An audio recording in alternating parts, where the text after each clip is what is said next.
যুক্তরাষ্ট্রে ব্যস্ত বিমানবন্দরগুলোতে সরকারি শাটডাউনের কারণে শত শত ফ্লাইট বাতিল হচ্ছে। বিমান নিয়ন্ত্রকদের কর্মী ঘাটতি ও বেতনহীন অবস্থার কারণে এই স্লোডাউন কার্যকর হয়েছে। যাত্রীদের পুনর্নির্ধারণ করা সম্ভব হলেও পরিবহন ও অর্থনীতির ওপর দীর্ঘমেয়াদী প্রভাবের আশঙ্কা রয়েছে।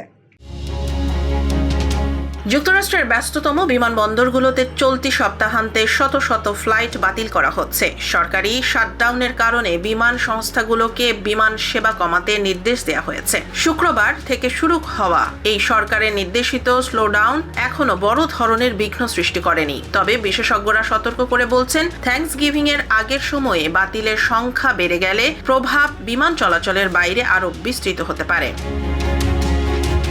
প্রথম দিনে flight tracking website flight aware অনুযায়ী 1000-এর বেশি ফ্লাইট বাতিল হয়েছে। শনিবারও প্রায় 700 ফ্লাইট বাতিল করা হয়েছে।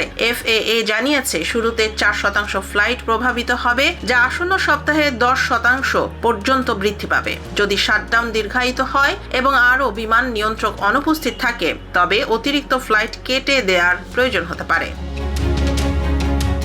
বিমান নিয়ন্ত্রকরা বেতন ছাড়া কাজ করছেন, অনেকে অসুস্থতার ছুটি নিচ্ছেন বা দ্বিতীয় চাকরি করছেন। যাত্রীদের অধিকাংশই পুনর্নির্ধারণ করতে পেরেছেন, তবে অনিশ্চয়তা এখনো রয়েছে।